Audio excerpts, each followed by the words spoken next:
My hands were still gripping the steering wheel when I realized something was already wrong with the night. Christmas lights blinked across my mother's front porch, warm and inviting, but something inside me felt cold, like the air in my lungs had turned sharp. Mason sat quietly in the back seat, his small fingers tapping the zipper of his jacket. He was excited. He had talked about Grandma's Christmas dinner all week, but as we pulled into the driveway, I felt a strange heaviness settle over my shoulders. It was the same heaviness I'd felt every holiday for years, the one I always ignored. But tonight, for some reason, it didn't ignore me back. It pressed harder, whispering that I was walking both of us into something I wouldn't be able to undo. I opened the car door and the winter wind rushed in, biting the edges of my face. Mason hopped out and grabbed my hand immediately, like he always did when we visited my family. His small voice floated up into the cold air. "Do you think Aunt Brianna made the cookies again? The ones with the sprinkles?" "Maybe," I said, forcing a smile. "We'll see." But the heaviness didn't lift. It stayed.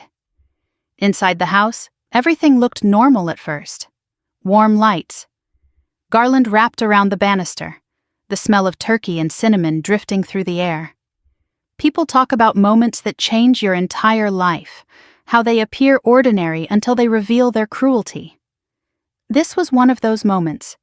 I didn't know, stepping over that threshold, that by the end of the night I would walk away with my son's frozen hands in mine and a decision burning inside me that would cut my family from my life forever.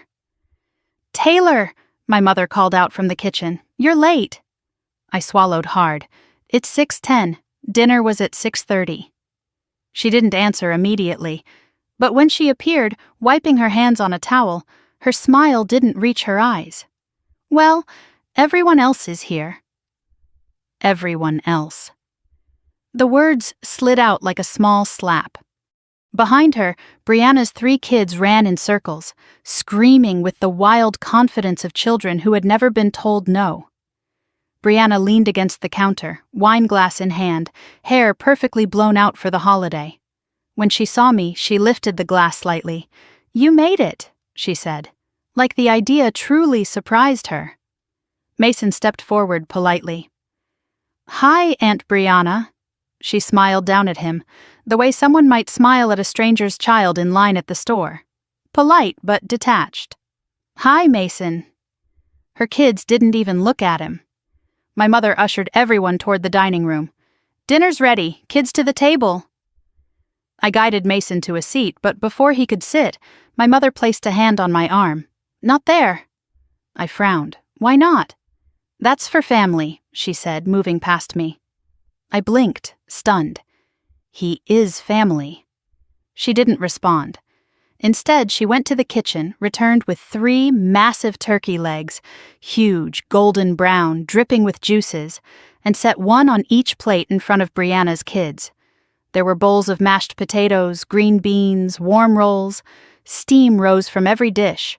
Everything looked like a magazine spread. And then she turned back to me. "Put Mason in the hallway," she said casually, as if she were giving instructions about shoes or coats. "There's a stool. He can sit there." My heart dropped into my stomach. "What? Why?" Brianna didn't look up as she cut into her turkey. "Mom said there's no room at the table. You brought him too late." My mouth opened, then closed. My throat tightened. "He's a child. He can sit next to me." My mother's voice sharpened. "He is not sitting at this table." Mason tugged my sleeve gently. "It's okay, Mom. I can—" But my mother interrupted him with a coldness I had never heard directed at a child. "Stop fussing. He can eat the piece of bread I left on the plate in the hallway. It's fine." "The hallway?" I repeated, stunned. She waved her hand dismissively. "He's used to fewer things. He's fine with simple food." My breathing turned shaky. "Why would you say that?"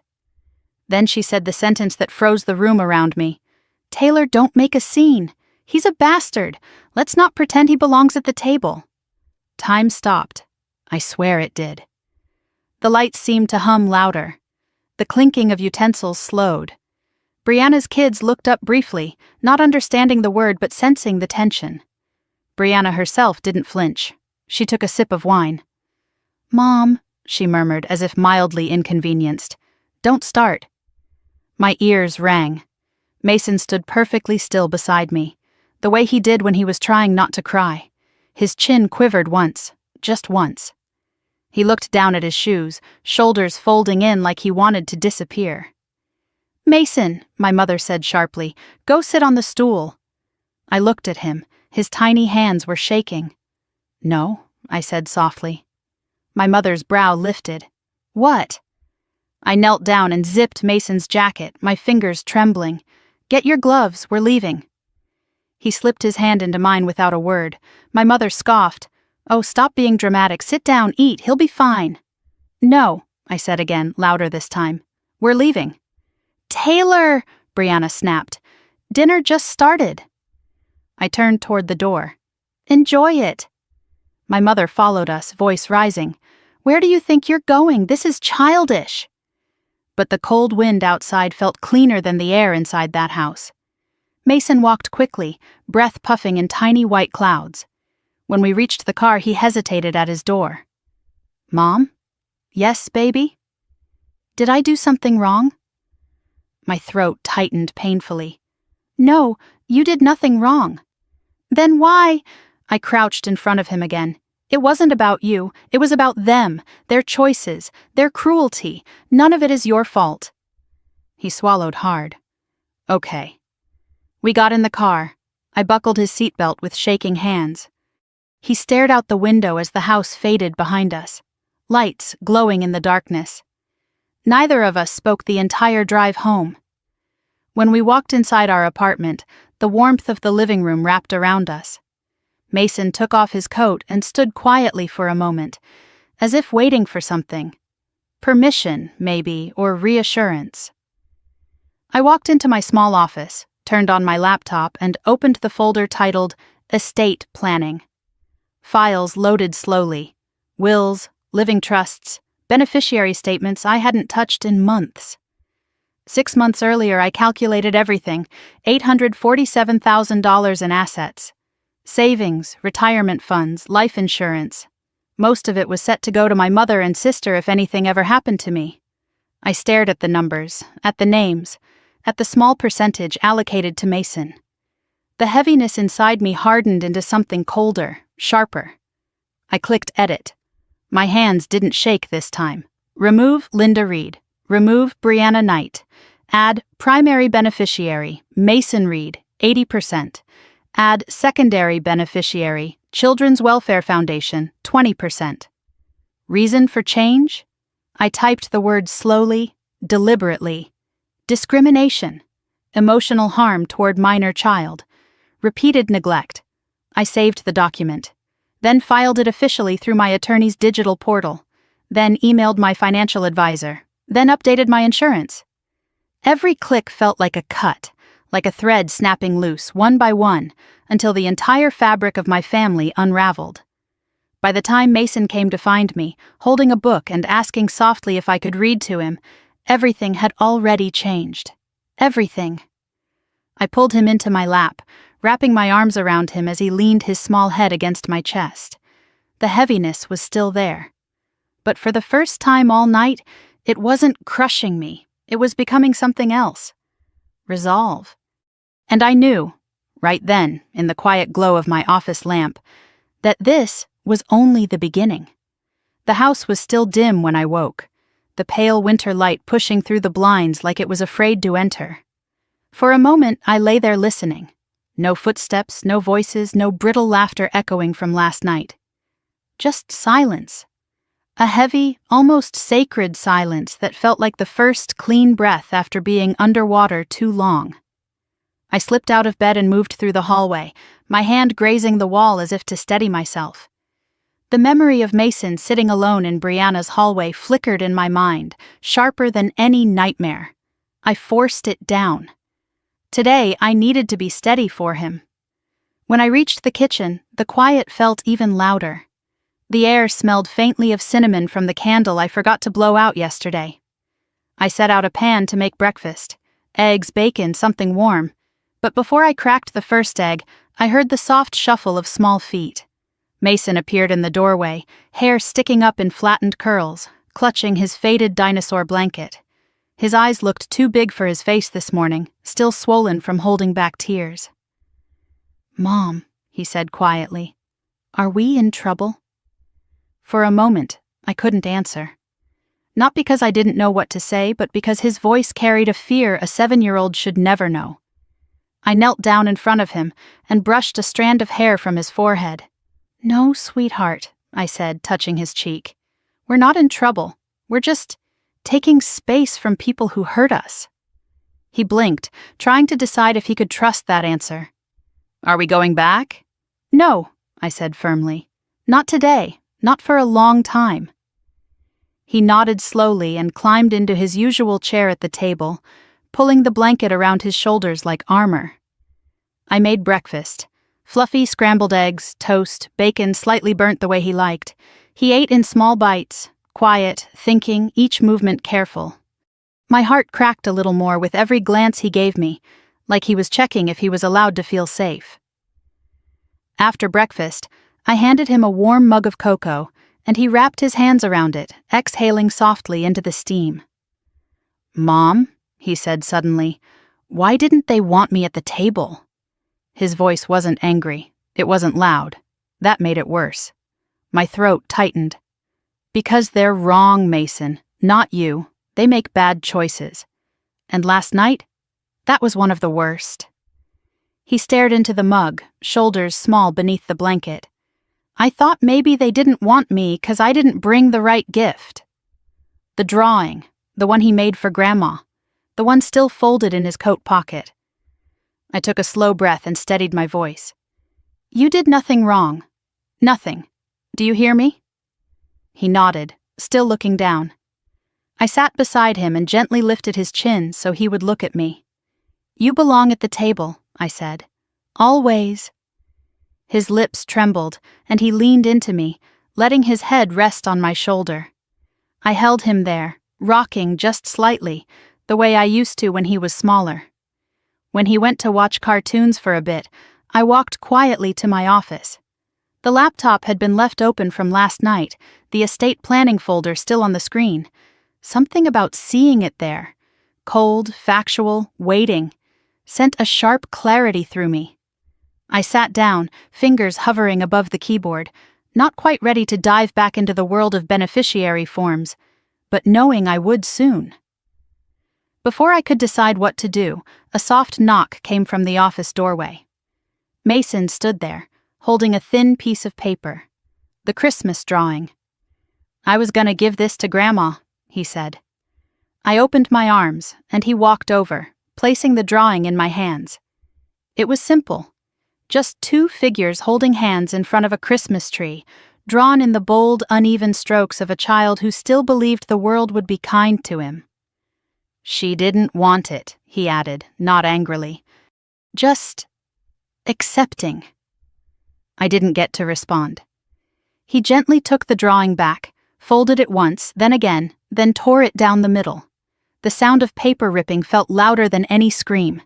He dropped the pieces into the trash and walked away without a word. My hands shook, but I forced myself to stay calm.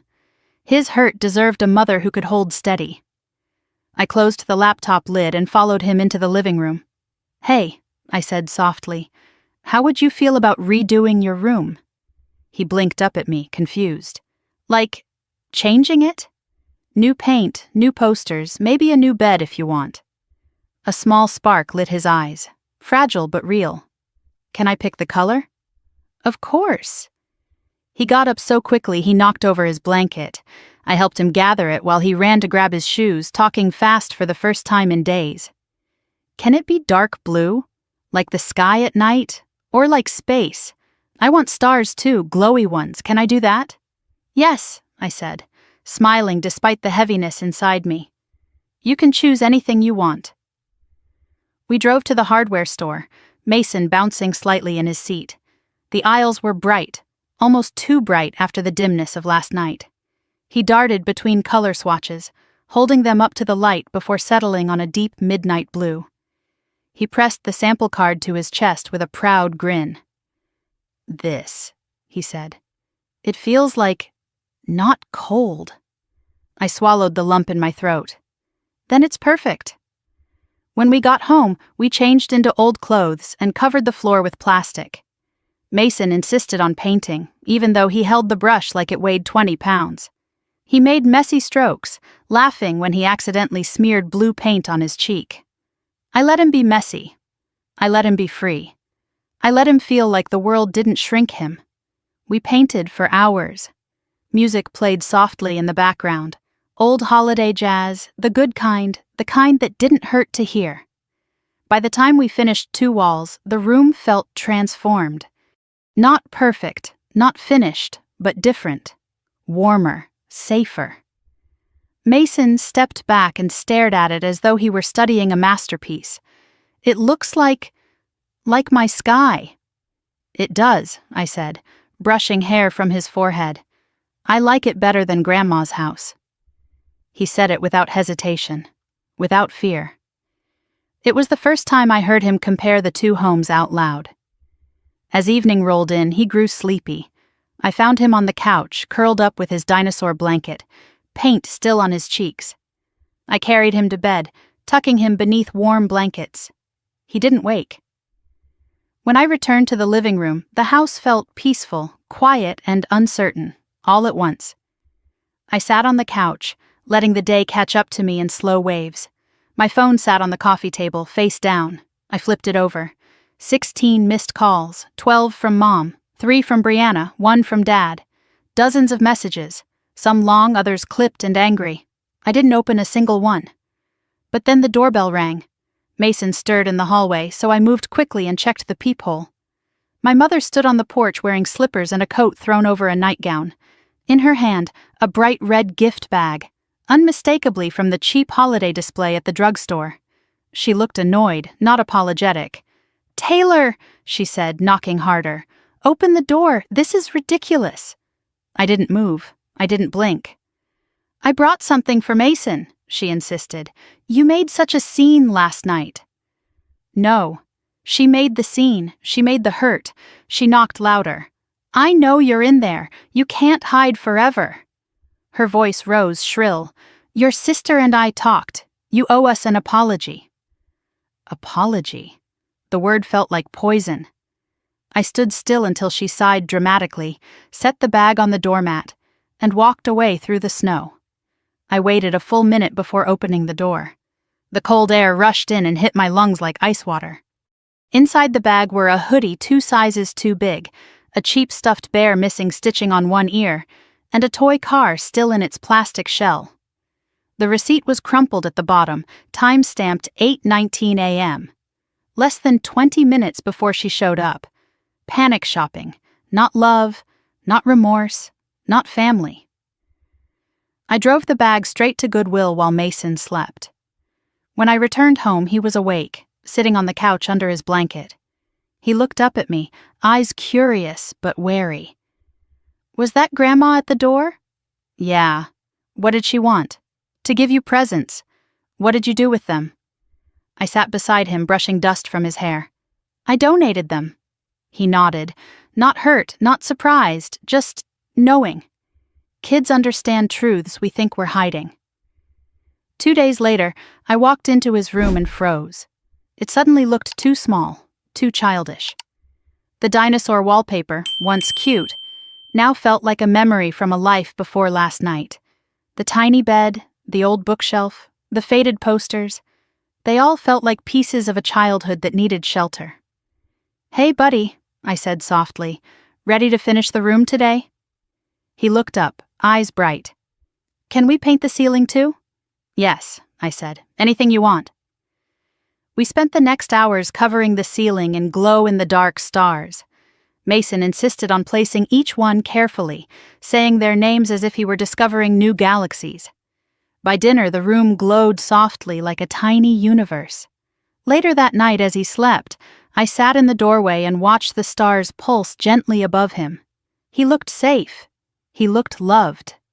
And for the first time since Christmas Eve, I let myself believe that maybe, just maybe, We were going to be okay. In the days that followed, messages from my family grew more frantic. Brianna sent an email demanding explanations. Mom left voicemails insisting Mason needed family stability. Dad texted asking if I could let things go and be reasonable. I answered none of them. Instead, I painted the last wall in Mason's room and bought new sheets. I made lunches he loved. I walked him to school. I held him longer when he hugged me goodbye. I worked late only after he fell asleep. Our world shrank to just 2 people, and somehow felt bigger, safer, more whole.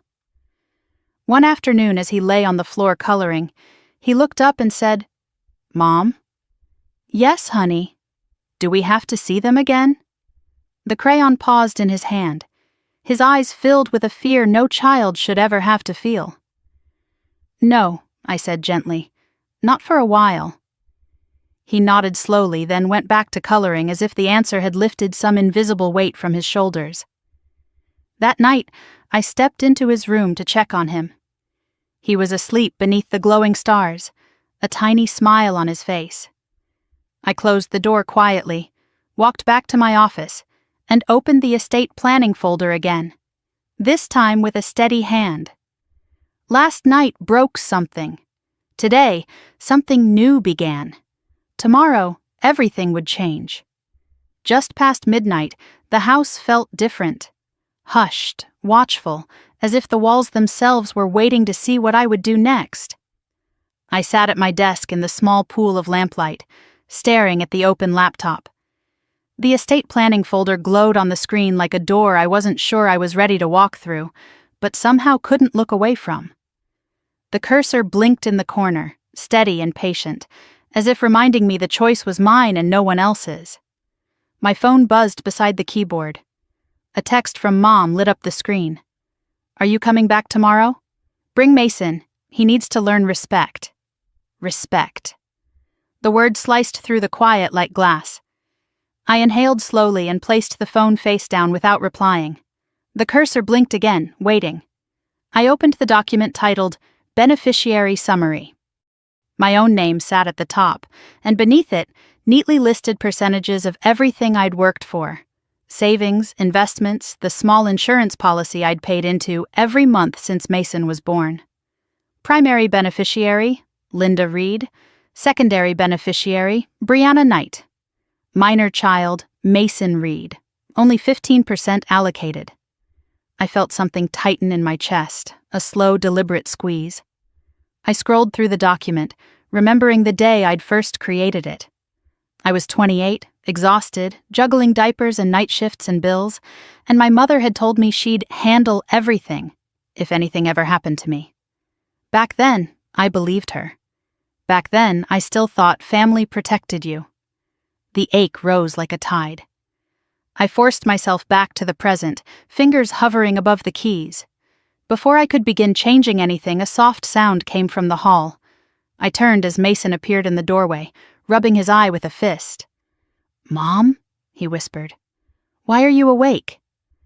I closed my laptop halfway. "Couldn't sleep, sweetheart. Did I wake you?"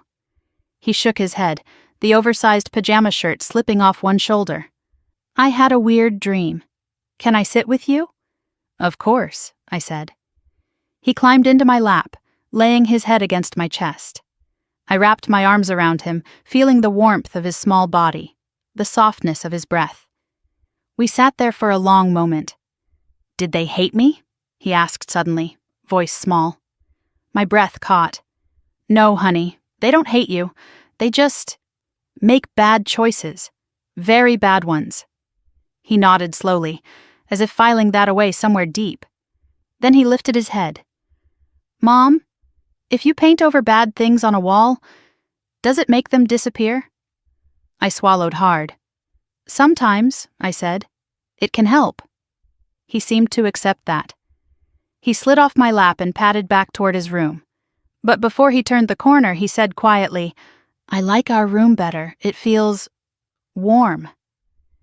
When he was gone, I opened the laptop again, full screen this time. My hand no longer shook. I deleted my mother's name, then my sister's. In their place I typed, primary beneficiary Mason Reed, 80% secondary beneficiary, National Children's Foundation, 20%. The system prompted, reason for major beneficiary change? I typed slowly, deliberately, emotional neglect, child-targeted discrimination, unsafe environment. The cursor blinked again, my finger hovered above the trackpad. This was the moment, no going back after this. I pressed save. A pop-up window appeared. Are you sure?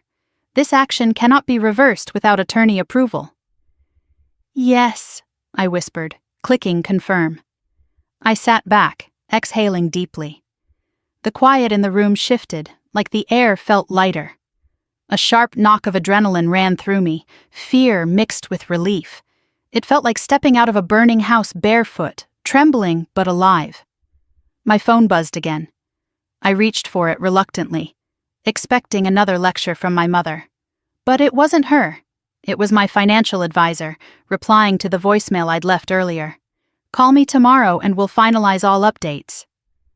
I set the phone aside and leaned back, closing my eyes for a second.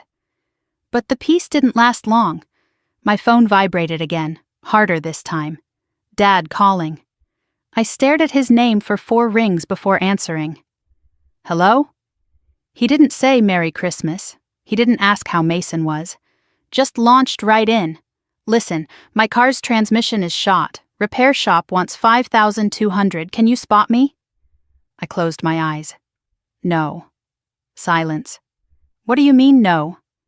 I mean no, I said, my voice steady. I'm not lending more money. But I need my car, he snapped. This is because of tonight, isn't it? You're being dramatic. I'm done funding people who forget my son exists, I said. He scoffed.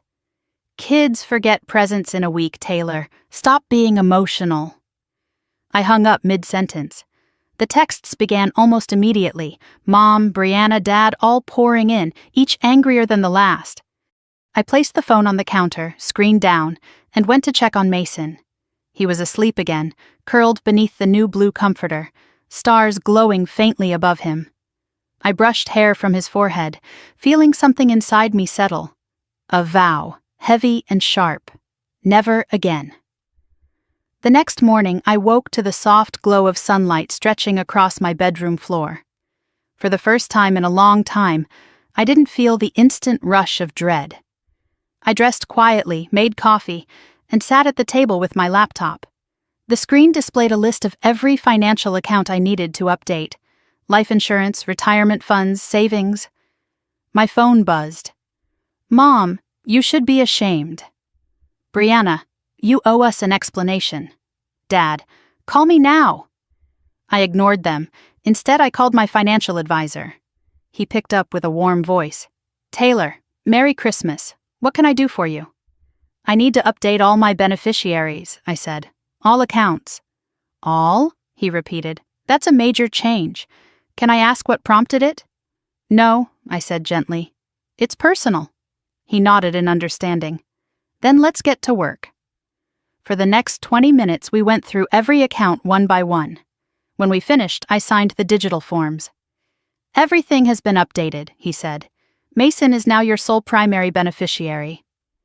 Thank you, I whispered. After hanging up, I closed the laptop and leaned back, staring at the ceiling as though it might give me answers. Instead, the quiet pressed in around me like a warm blanket. I didn't get long to enjoy it. My phone erupted with buzzing. Call after call, vibrating across the table like it wanted to throw itself at the floor. I didn't bother checking. I knew exactly who it was. By evening, there were 39 missed calls. I made dinner for Mason, pasta with homemade sauce, and he ate with appetite again, chatting about how the paint in his room looked bluer in the morning light. His laughter washed over me like a balm. After dinner, he curled on the couch with his dinosaur blanket while I cleaned up. Later, when I tucked him into bed, he whispered, Mom? Yes, baby? We're okay now, right? I brushed his cheek. Yes, we're okay. He nodded, laid his head down, and drifted off with a soft sigh. When his door clicked shut behind me, I returned to my office, pulled up all my documents again, and let the weight of every choice settle over me. I didn't know what my family would do next, but I knew what I had to do. Protect him. Always. And tonight, for the first time, it felt like I finally had the strength to do exactly that. Morning settled over the house like a soft blanket, pale light pushing through the curtains in quiet beams. I lay awake before my alarm, listening to the new kind of silence that had begun filling our home. A silence without tension, without waiting for the next demand, without any voice telling my son he didn't belong. For the first time in a long time, the quiet felt like something I could breathe in, something gentle. I slid out of bed and moved into the hallway, the floor cool beneath my feet. Mason's door was slightly ajar, a sliver of golden light spilling from the nightlight shaped like a tiny moon. I peeked inside. He was still asleep, curled on his side, hugging his dinosaur plush the way he used to when he was younger. His room, half painted in the deep midnight blue he'd chosen, gave the space a warmth it had never had before. The glow-in-the-dark stars we'd begun sticking to the ceiling shimmered faintly in the dimness. I whispered a silent promise to him, one I'd made every night since Christmas Eve. "You're safe here." I went to the kitchen and began cracking eggs for breakfast. The skillet hissed softly, filling the room with the smell of butter and warmth. The scent drifted through the hall, and only then did I hear the soft shuffle of feet. Mason appeared in the doorway, rubbing one eye with the back of his hand. "Morning, Mom?" "Morning, sweetheart," I said, smiling as he climbed onto his usual stool. He sat quietly for a moment, watching me flip the eggs. When I placed his plate in front of him, scrambled eggs, toast with a little jam and sliced strawberries, he picked up his fork, then set it down again. "Mom," he whispered, "are we in trouble?" The question, innocent and scared, hit harder than anything my family had said. I knelt down in front of him. "No, baby, we're not in trouble at all. We're safe here. Just you and me." He nodded, though his eyebrows pulled together like he was trying to solve a puzzle too big for him. "Grandma said I wasn't supposed to sit at the table. Did I break a rule?" My chest tightened. "No." "She was wrong. You didn't break any rule." He looked at me, really looked, searching for any hint of doubt. When he found none, he let out a long, soft breath and finally began to eat. Every few bites, he glanced up, as if checking whether he was allowed to enjoy breakfast. When he finished, I handed him a warm cup of cocoa. He wrapped his hands around it and took a careful sip. Then came the question that shattered the morning. "Mom, if I'm not part of Grandma's family, am I still part of yours?" I froze for a heartbeat, feeling something deep inside me twist sharply. I cupped his face gently. "You are my family. You're the best part of my family.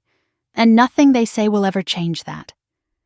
He pressed his forehead lightly against mine. "Okay," he whispered. He went to watch cartoons while I cleaned up. But halfway through rinsing the dishes, I saw him quietly drop something into the trash. I checked once he walked away. It was the dry piece of bread from Christmas Eve, still in the napkin he'd folded it in. He didn't say anything about it. He didn't have to. Later that morning, a loud rumble came from outside, delivery truck tires grinding through icy slush. I glanced through the window just as the mail truck stopped at the curb. Mason was busy building a Lego spaceship in the living room, so I slipped on my slippers and stepped out onto the porch. The mail carrier handed me a stack of envelopes. "Looks like you've got a lot today," he said with a sympathetic smile. "Holiday leftovers, I guess." Maybe, I thought, or maybe the beginning of something worse. Inside, the envelopes spilled across the kitchen table. Half were bills. The other half were from my mother and Brianna. I opened the first one with trembling fingers. "You exaggerated what happened. You embarrassed all of us. You owe this family an apology for storming out."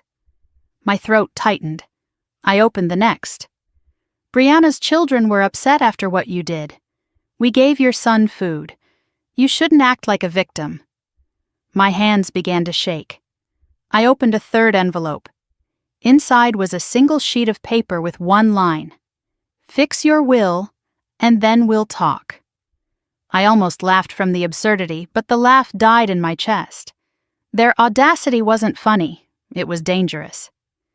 Before I could process it, my phone buzzed. Mason looked up from his Lego spaceship. "Mom, someone's calling again." I silenced it and forced a smile. "Don't worry about it, sweetheart." But the calls didn't stop. They came like waves, relentless, angry, demanding. "Mom, you embarrassed me last night." "Brianna, you ruined Christmas for my kids." "Dad, call me, don't play games, I need the money." Their voices crashed through the quiet, turning the house into a battlefield of unanswered demands. When the phone finally stopped ringing long enough for me to breathe, I spotted Mason standing in the hallway. His chin quivered slightly and his fingers twisted together. "Why are they mad?" he whispered. "Did we do something wrong?" "No," I said, pulling him into my arms. "We didn't do anything wrong. They're just upset because they don't understand." "Understand what?" "That their choices have consequences." He tucked himself deeper into my embrace. "I don't want to see them again." "You won't have to," I promised. But a small voice inside me whispered the truth. I wasn't sure we were done with them. Around lunchtime, there was a knock on the front door. Mason jumped, startled. I put a hand on his shoulder. "Stay here, okay?" Through the peephole, I saw a neighbor, Mrs. Holmes, holding a small tin of cookies. When I opened the door, she offered them with a warm smile. "Just checking in," she said. I saw someone shouting on your porch yesterday morning." Heat crept up my neck. "I'm sorry you had to hear that." She shook her head. "Don't apologize. Just wanted you to know. I'm around if you need anything." I took the cookies gratefully. "Thank you." As she walked away, I felt a small surge of relief. Not everyone would believe the stories my family would spread. Some people saw the truth. When I returned inside, Mason looked up. "Who was it?" "Just Mrs. Holmes. She brought cookies." "Oh," he hesitated. "Is she mad at us too?" "No," I said softly. "Not everyone is like them." That afternoon, as snow began to fall outside, I decided to give Mason's room a little more life. "You want to finish painting today?" I asked. His face lit up again. "Yes." We put on our old shirts, spread the plastic across the floor, and dipped our brushes into the midnight blue paint. Mason hummed a small tune as he worked, and every time he made a messy stroke, he giggled and said, "Oops," then kept going. His laughter filled the room like sunlight. I didn't realize how much I'd missed that sound.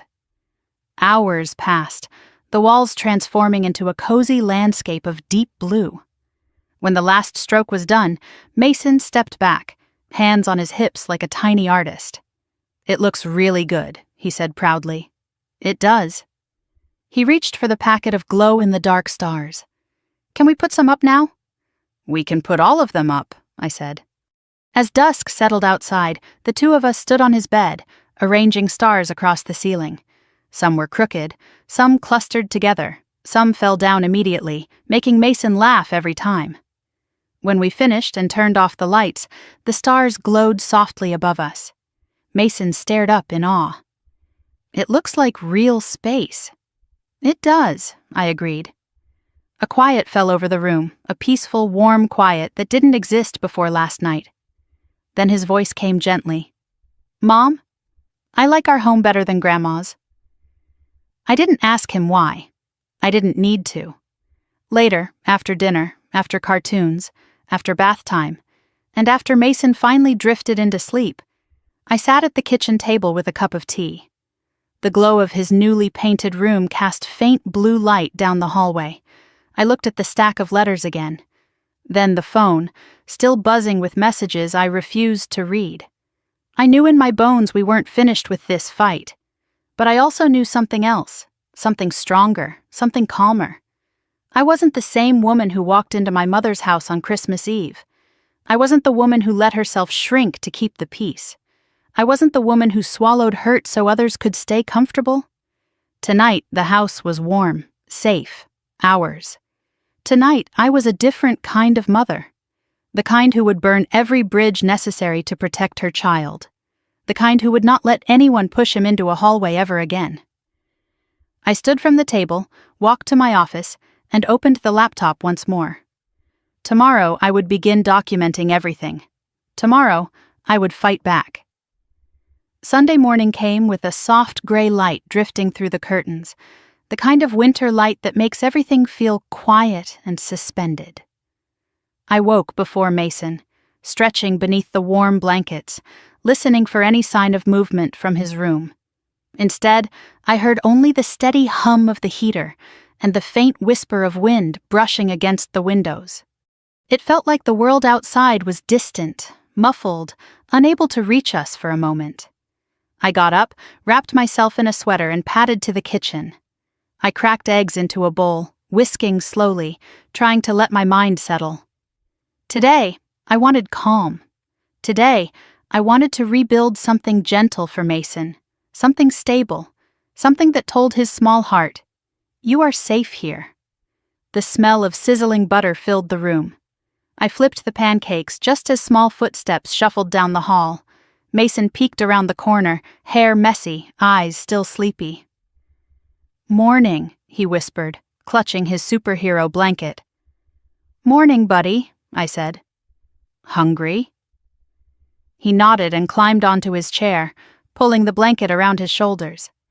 I placed a plate in front of him. 3 pancakes shaped like stars, because he'd told me once that food tastes better when it looks fun. He smiled a little and began cutting them carefully. Halfway through breakfast, he paused. "Mom," he said quietly, "do we have to go anywhere today?" "No," I answered. "We stay home, just us." He exhaled in relief so visible it broke something inside me. "Good," he whispered. "I don't want to see anyone." A wave of protectiveness washed over me so strong I had to grip the counter to steady myself. I moved to sit beside him, brushing my fingers over his knuckles. "You don't have to," I said. "We decide who gets to be in our life, not them."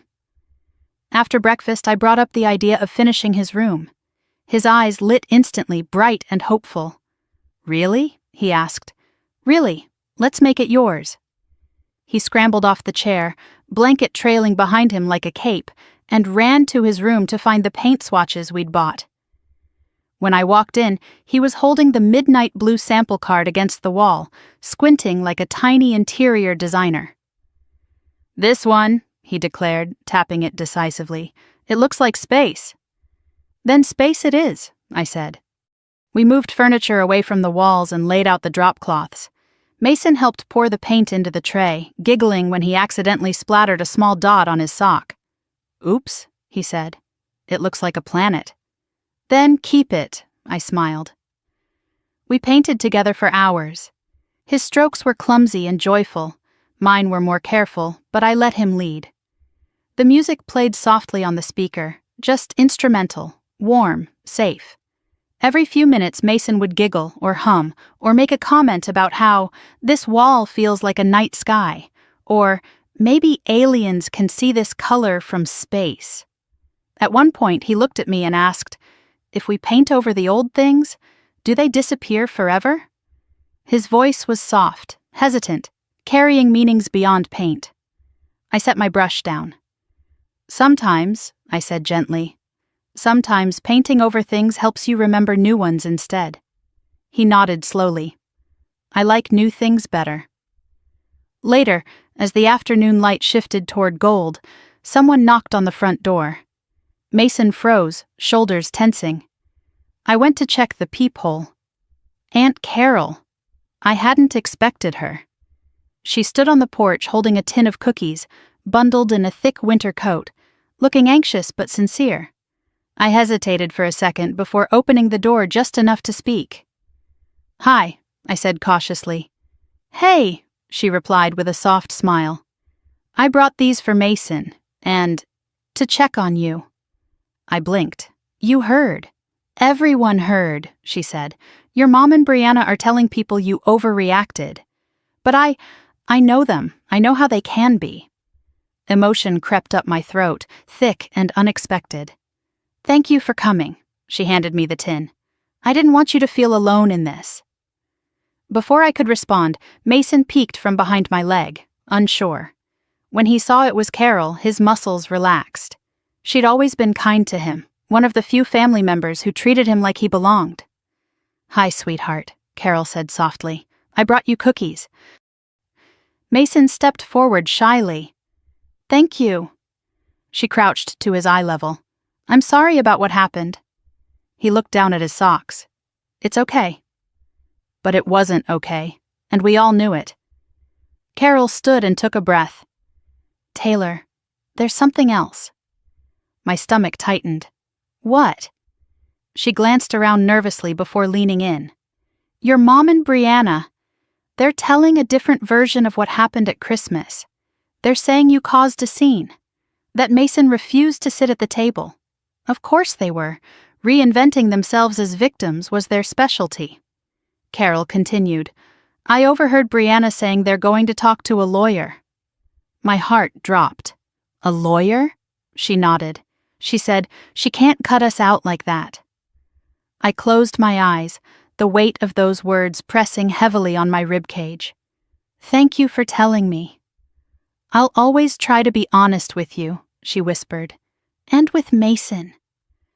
After she left, I walked back to Mason's room and found him dipping his brush into the paint tray with intense concentration. His small face still carried the softness of childhood, but now it held something else, a quiet dignity he should never have needed to grow so young. I picked up my own brush. "Ready to finish the galaxy?" "Yes," he said, bursting into excitement again. We painted until our arms were tired and our shirts were stained with specks of blue. When we were done with the walls, we moved on to the stars for the ceiling. Mason insisted on placing each one with the precision of a scientist. "This constellation is ours," he said proudly, pointing at a cluster of glow stars. "It's me and you." Later, after dinner, Mason finished coloring a superhero drawing at the dining table. I was rinsing plates when he said, "Mom, what if they come here and try to make me go somewhere?" I dried my hands quickly and knelt beside him. "They won't. I won't let them." "Promise?" "Promise." He leaned into me, small and trusting. It made my chest ache with a tenderness that was almost painful. When he went to sleep, I returned to the kitchen table and pulled out my laptop. I created a new folder on the desktop titled Evidence. Inside it, I saved everything I could think of: screenshots, text messages, voicemails, photos from Christmas Eve, recordings from the doorbell camera, screenshots of Brianna's posts, emails from Mom, old memories I'd tried to bury, and the video of Mason sitting in the hallway. I clicked the video open, unable to stop myself. There he was, my son, sitting cross-legged on cold tile, shoulders hunched, cheeks flushed from embarrassment and cold. His small hands were wrapped around the stale piece of bread.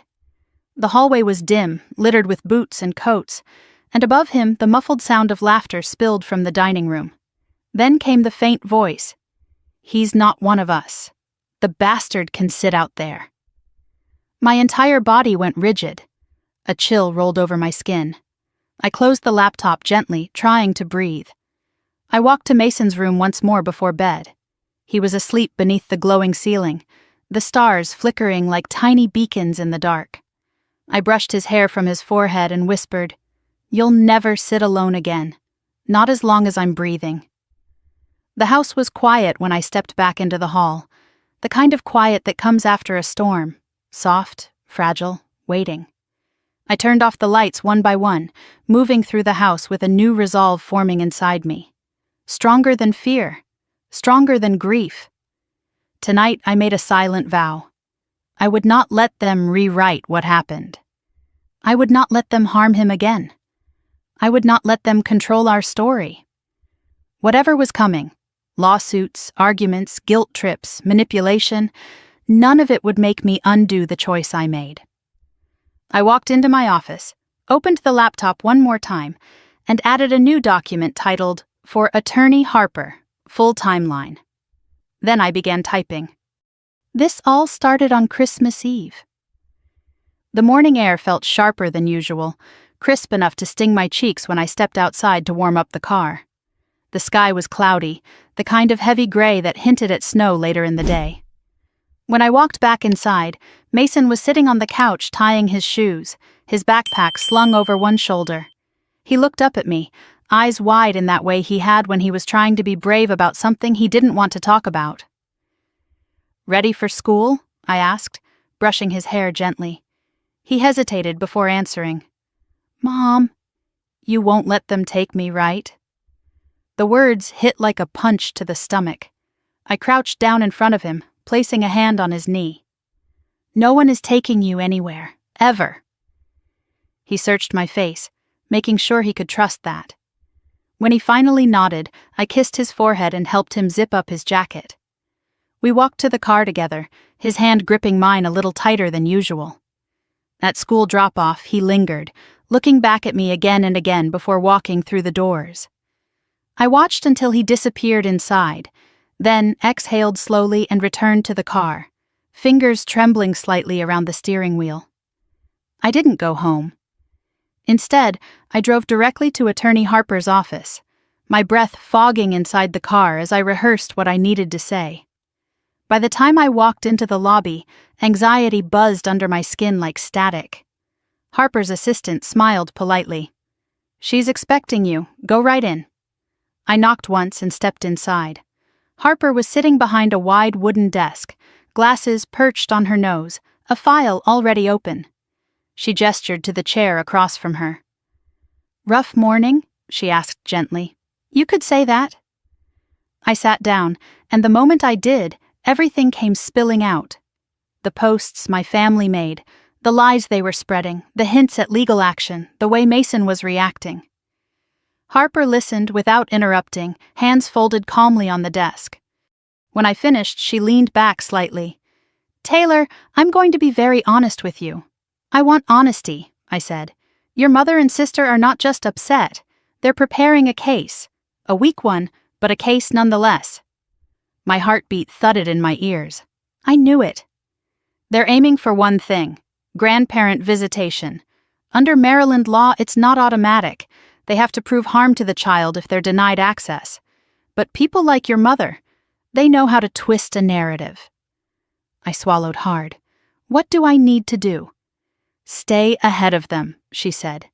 "Document everything, every message, every incident, every pattern of behavior, and most importantly, do not engage with them emotionally. They will provoke you. They want a reaction they can use." I nodded slowly, absorbing each word like instructions in a survival manual. Harper opened a folder on her desk. "Start building a timeline. Include dates, times, descriptions of events. Gather photos, videos, text messages, voicemails. Get statements from anyone who has witnessed their behavior." I thought of Ms. Delgado at Mason's school. His teacher has seen the changes. She might help. That's excellent. Judges like neutral third-party validation. I exhaled shakily. "Okay, I can do that." Harper closed the folder. "You're doing the right thing. Your priority is Mason's emotional safety. Don't doubt that." I thanked her, left the office, and walked into the freezing air with renewed purpose. The cold didn't bother me as much anymore. It felt like clarity. When I got home, I set my laptop on the kitchen table, opened a fresh document, and titled it Family Patterns, Evidence. I pulled up screenshots I'd taken earlier in the week, Mom's messages, Brianna's posts, the voicemail from my dad. One by one, I uploaded them into the folder. Then I added descriptions. March 7th. Mom forgot Mason's birthday again. June 14th. Brianna told her kids not to play with him. He's not really family. September 2nd. Dad asked for money for the third time this year, never mentioned Mason. December 24th. Brianna serving turkey to her kids while giving Mason dry bread. The list grew and grew, each line a reminder of how long I had normalized their cruelty. I was typing furiously when I heard the notification ping. The group family chat had exploded again. I opened it with a sinking feeling. "Brianna, you overreacted." Mason wasn't excluded. Mom, you're lying about what happened. Dad, stop being dramatic. Then a message from an unknown number. Delete your changes to the will or we'll take action. My hands went cold. Before I could react, my phone buzzed again. A video notification, posted by Brianna on her social media. I tapped it, and my blood turned to ice. It was a video of her children crying on Christmas morning. Caption: when a mother destroys her family because she wants attention. They were rewriting the story everywhere. I grabbed my phone, took screenshots, saved copies of each post, and dropped them into the evidence folder. My pulse pounded, adrenaline rushing through my veins. When I finally shut the phone off, my head was spinning. The sound of a door opening jolted me. Mason stepped inside, cheeks flushed from the cold, clutching a folded piece of paper. Mom, he said, Ms. Delgado asked if you could meet with her after school sometime. Did she say why? I asked softly. He shrugged. She said she wanted to make sure I'm okay. Something inside me softened. We'll set that up, I said. He nodded and moved to the table to open his backpack. Can I draw for a little bit? Of course. He sat quietly, crayons scattered around him, sketching small stars and spirals as if the universe inside his little mind was spilling onto paper. I watched him from the kitchen, feeling a mix of pride and sorrow tug at my heart. After a few minutes, he looked up at me. Mom? Yes, sweetheart? Mrs. H asked why we don't go to Grandma's house anymore. My breath caught. What did you tell her? He hesitated, pressing the crayon tip into the paper. I said, we don't go places where people forget I exist. A wave of emotion shot through me so fast I had to grip the counter for balance. I walked over, knelt beside him, and brushed a hand over his hair. You never have to explain yourself to anyone, I said. Not about this. He nodded, but I could see the shadow of confusion still lingering behind his eyes. That evening, Harper called to follow up. Her voice was calm, steady. I reviewed the messages. They are trying to build a narrative. That means you have to build a stronger one. What do I need? Everything, she said. Documentation from the school, notes about Mason's emotional state, the video of Christmas Eve, any interaction you've had with your family since then. And Taylor, keep a daily log. Courts rely heavily on patterns. I opened a notebook and wrote the date at the top of the first page. January 2nd. Mason asked if we're in trouble. He's afraid we'll be forced back into the house where he was humiliated. Harper's voice softened. This is how we protect him. I thanked her again and hung up. Just as I set the phone down, a knock sounded at the door. Mason looked up from his drawing, startled. I put a finger to my lips and went to the door quietly. Through the peephole, I saw Aunt Carol again, her expression tense. I opened the door. Carol, is everything okay? She glanced behind her and lowered her voice. Your mother talked to the neighbors. My jaw clenched. About what? She told them you're having emotional issues, that Mason is scared of you, that you're isolating him. My stomach twisted. She's building her case. Carol nodded gravely. You need to be careful. They're spreading lies fast. I thanked her again, feeling the ground shift beneath me as I closed the door. When I turned around, Mason stood with his sketchbook pressed to his chest. Who was it? He asked. Aunt Carol. Is she mad at us too? No, I said. She cares. He nodded slowly and wandered back into his room. I followed him a moment later and found him removing stickers from his old wallpaper, peeling them off one by one as though trying to erase something. Mom, he said softly, it's quieter now. It is, I said. Do you like it quieter? He considered this. Yeah, it feels safe. My throat tightened. I lifted him up onto the bed, kissed the top of his head, and watched as he arranged his crayons neatly beside him. The stars on the ceiling glowed faintly in the dim light. After he fell asleep that night, I sat at the dining table with my laptop open and stacks of loose papers spread around me. I organized photos, printed screenshots, labeled folders, and added details to my timeline. It was exhausting, emotionally draining, and overwhelming, but it was necessary. At one point, I clicked on the hallway footage again. Mason, small and trembling, sitting alone with his cold piece of bread. The door to the dining room closed tightly, sealing him outside. My breath hitched, and for a moment, tears blurred the screen. Then I wiped them away and kept working. It was close to midnight when I finally closed the laptop. The house was dark and silent except for the gentle hum of the heater. I walked down the hallway to Mason's room, opened the door quietly, and watched his little chest rise and fall. The stars glowed softly above him, a tiny universe of safety we were building together. I whispered into the quiet, "They won't get to rewrite what happened, and they won't take anything from you ever again." Then I turned off the hallway light, letting the house fall into the deep, peaceful kind of silence that comes only after a storm begins to gather, and you finally decide to face it head-on. The moment I woke, I knew something in the air had shifted. It wasn't loud or explosive, just a tension threading through the quiet house, an invisible weight pressing against my chest.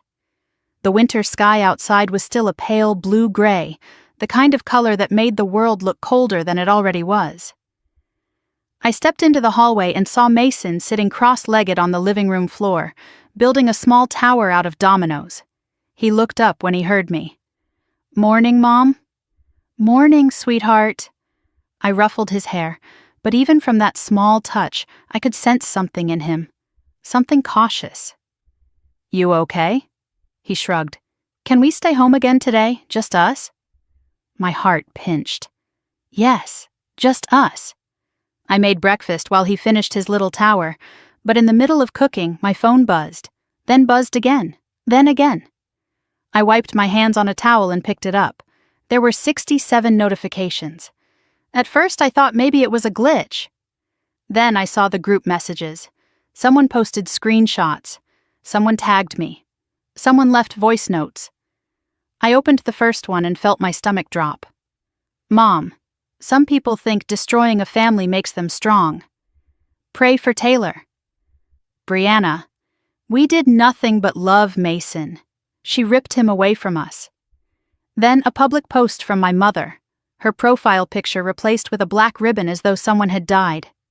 Caption: "When a daughter loses her way, the whole family hurts."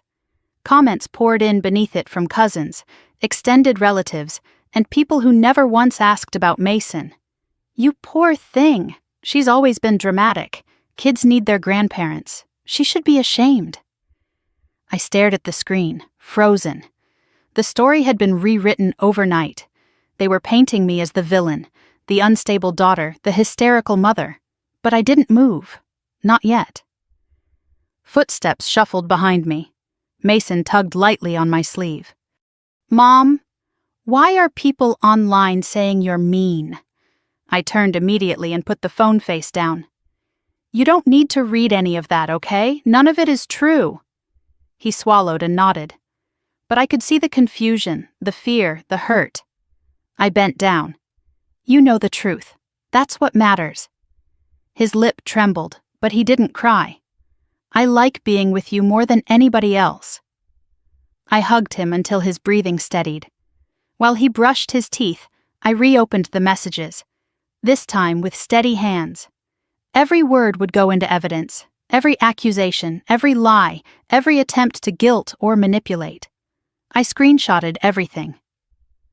By the time Mason finished getting dressed, I had a folder filled with images, evidence of years of patterns. I didn't want it to exist, but it did, and now it would finally mean something. We spent the morning painting the last corner of his room. He hummed while he worked, tapping his brush against the wall with more enthusiasm than skill. His cheeks were dotted with tiny splashes of blue. At one point he said, "Mom, I like the stars best. It makes me feel like I'm sleeping under the sky." "That's exactly the point," I smiled.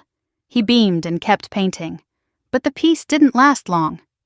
The phone buzzed again, this time with a message from Ms. Delgado. "Hi, Taylor. Could we talk after school tomorrow? It's about Mason. Nothing bad, I promise. Just want to check on him. My throat tightened. Kids can carry more than we think. I texted her back immediately. Of course. When I set the phone down, I glanced toward the front window and froze. A car I recognized was slowly pulling up to the curb. My mother's car.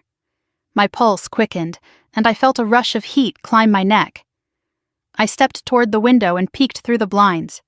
She wasn't alone. Brianna was in the passenger seat. "What's wrong?" Mason whispered behind me. I turned, kneeling quickly so we were eye level.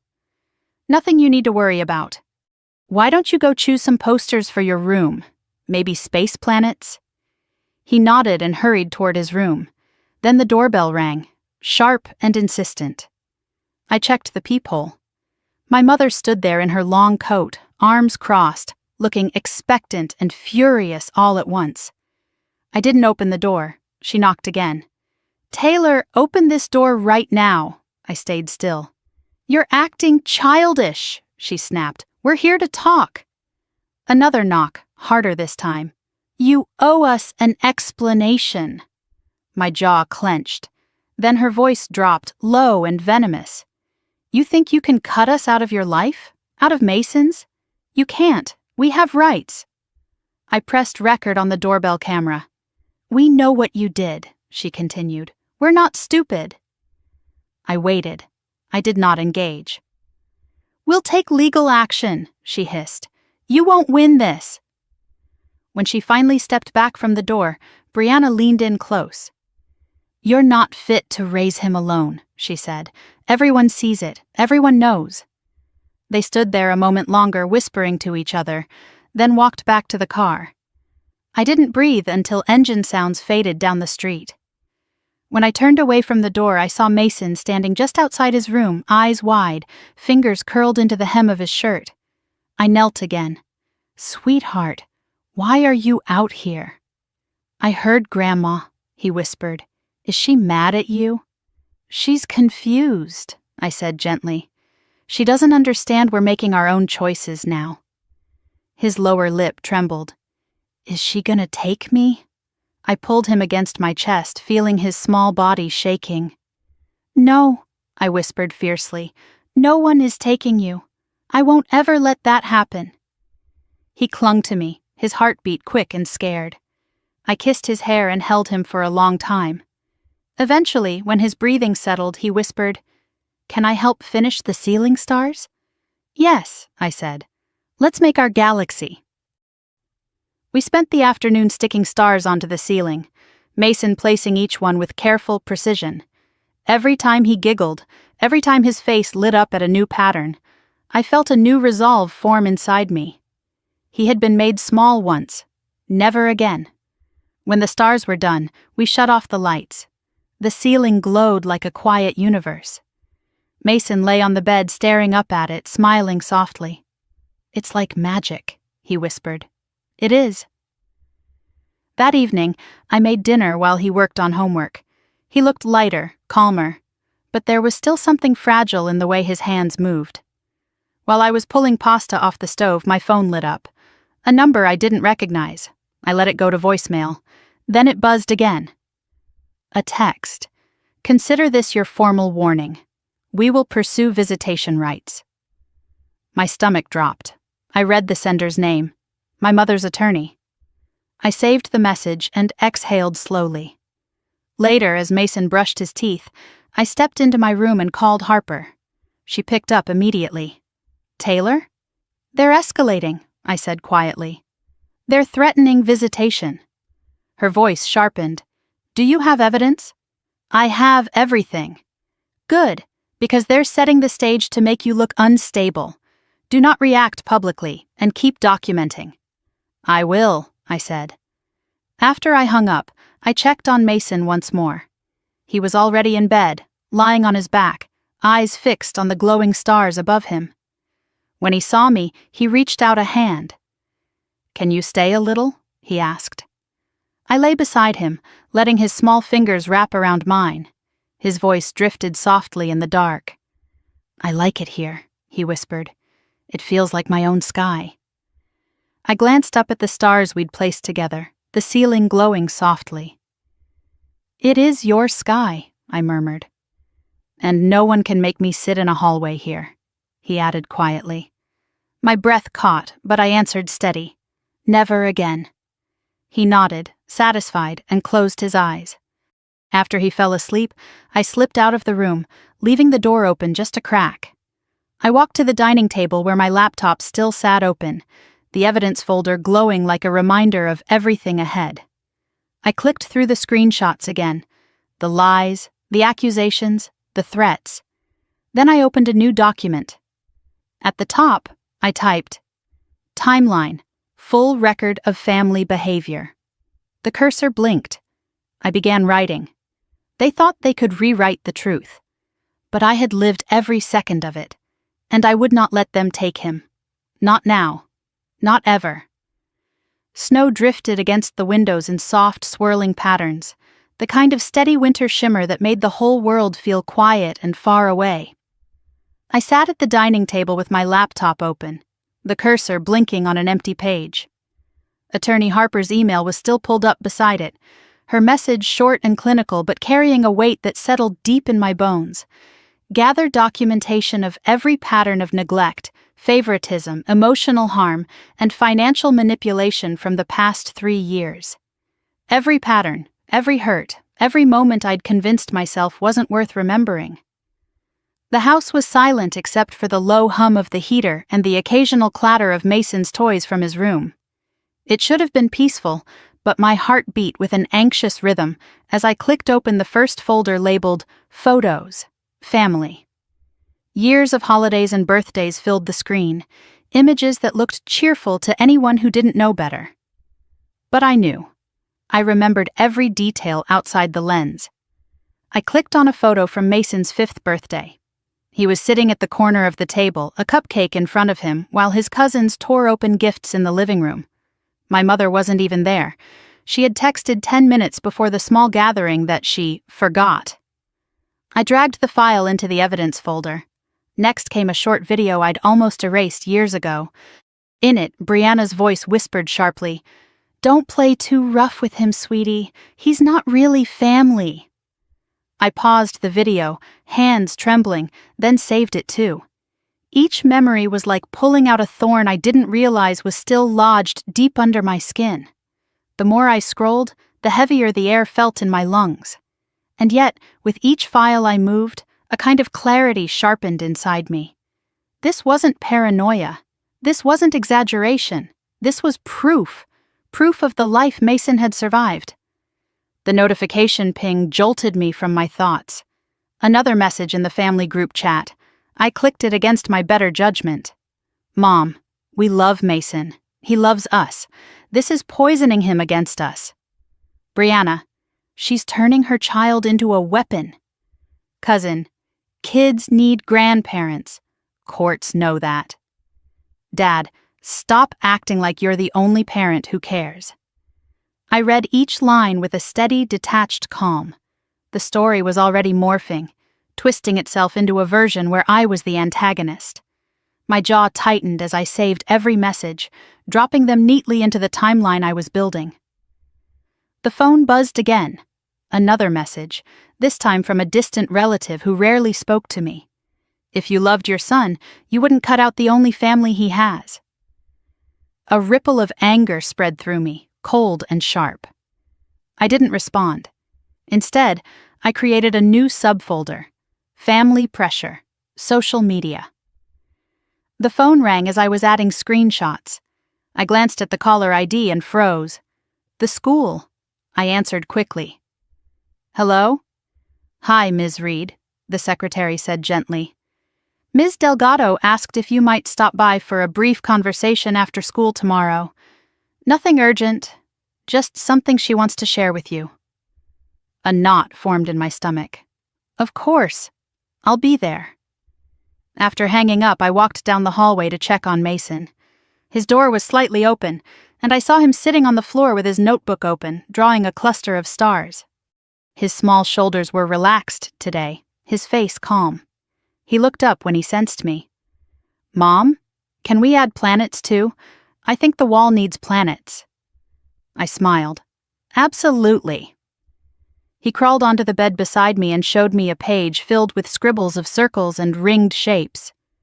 This one's Saturn, he said, tapping each drawing proudly. And this one's Mars. And this is a made-up one. It's called Mason Planet. The name caught in my chest, warm and tender. I love that. He nodded, satisfied, and went back to coloring. I stayed in the doorway watching him, committing the calmness on his face to memory. Even the smallest ease on his features felt like a victory. But peace has a way of being fragile. A sudden series of chimes rang out from my phone, 5 messages in rapid succession. I walked back to the kitchen and unlocked the screen. Brianna had posted a new video. This one was longer, a montage of her kids crying on Christmas morning, clips obviously recorded after the incident. Her voice narrated over it, dripping with faux sorrow. Please pray for my children.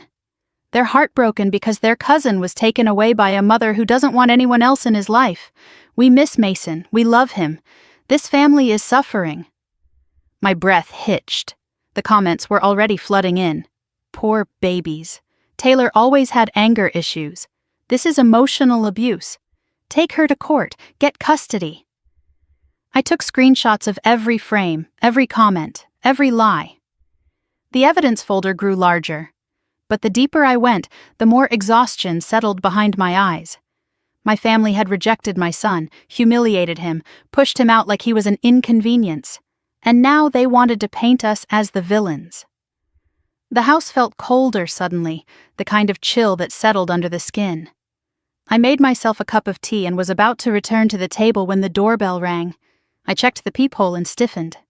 Dad stood on the porch, hat pulled low, hands shoved into his coat pockets.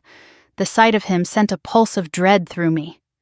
I opened the door only a crack. What do you want? He scowled.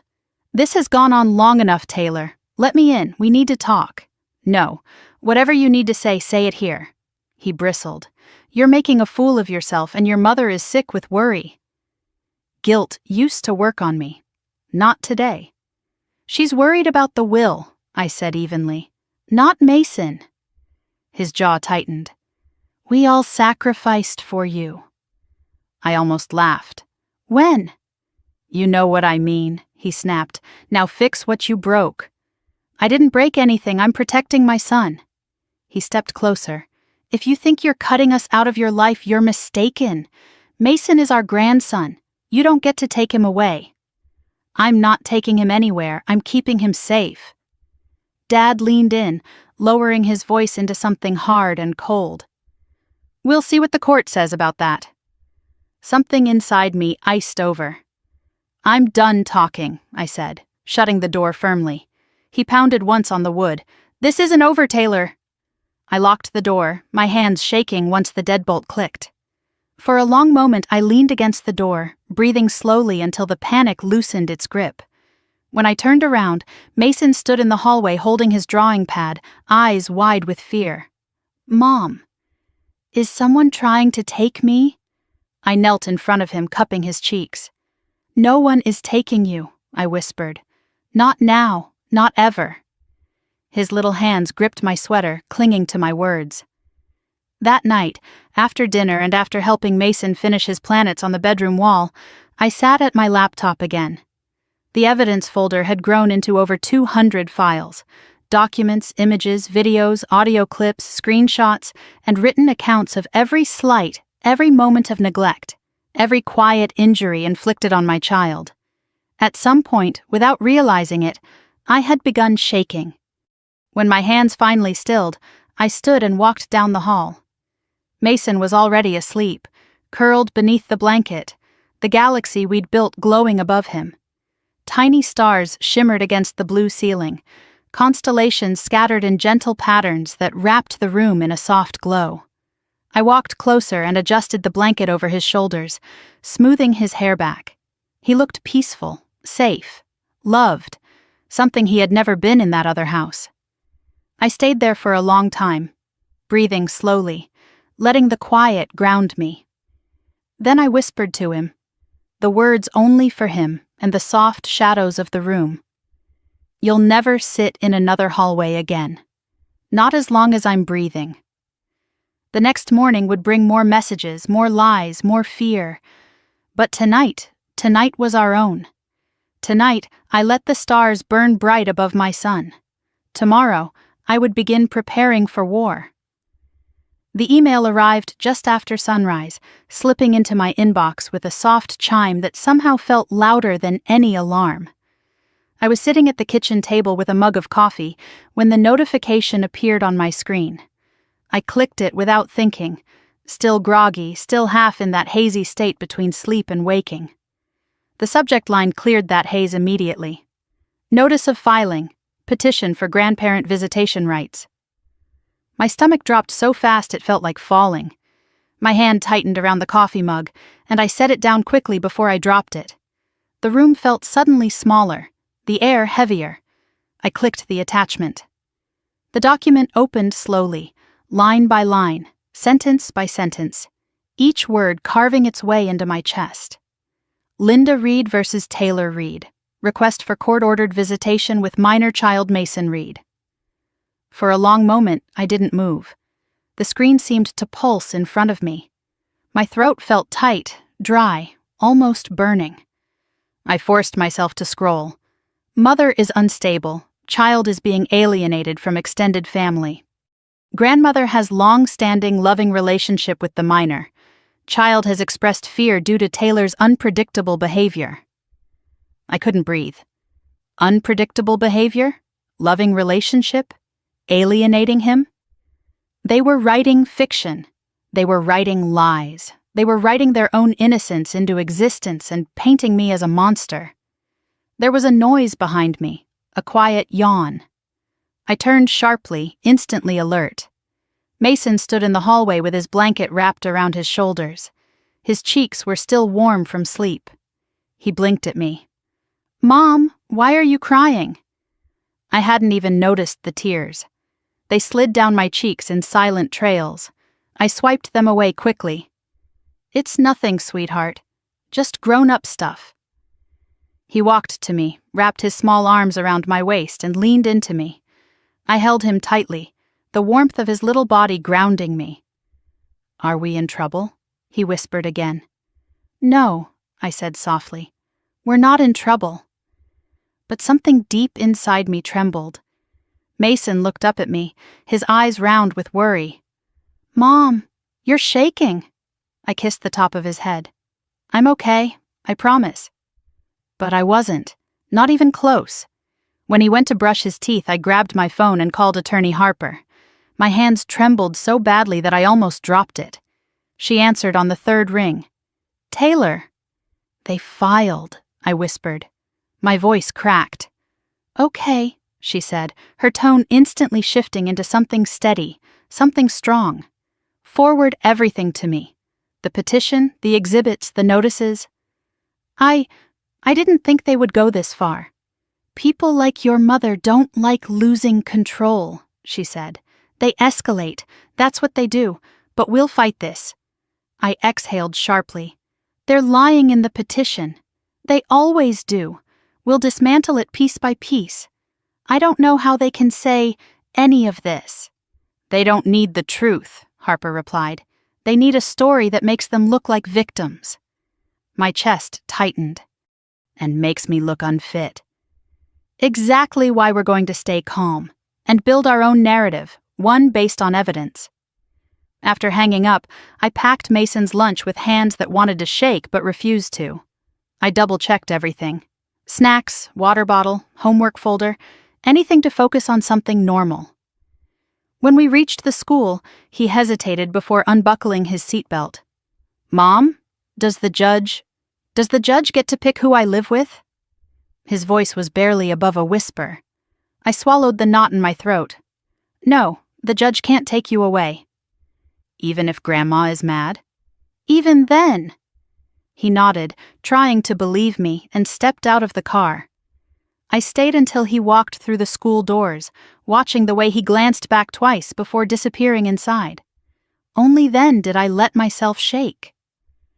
The moment I got home, I opened the petition again, reading each line through fresh anger. Taylor Reed displays emotional instability. Child has been withheld unfairly from grandmother. Child expressed fear while in Taylor's care. None of it was true. None of it. But it was printed in a legal document, pages stamped with the court seal. That made it dangerous.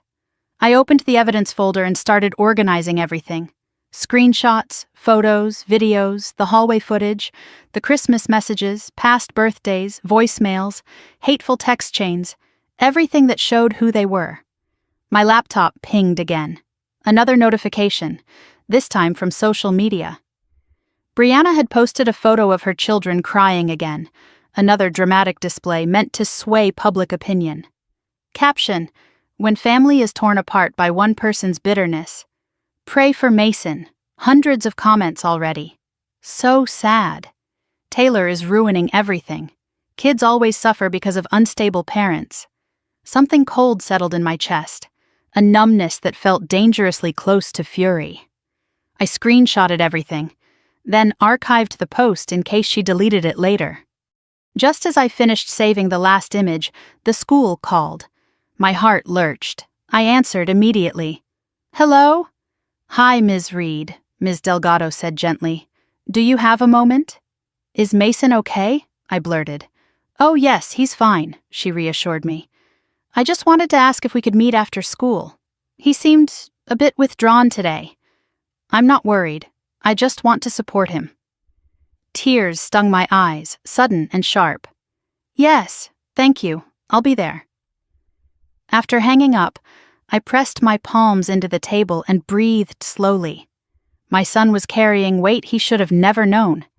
And my family, the people who should have protected him, were the ones who put it there. Around noon, the family group chat erupted again. "Mom, you caused all of this." "Brianna, delete the will changes, fix your mess." "Dad, this is on you." Then a message from a relative I barely spoke to. "Your mother is devastated. Mason will resent you when he's older." I stared at the phone a long moment before setting it down face first. The silence after that was deafening. Eventually, it was time to pick Mason up from school.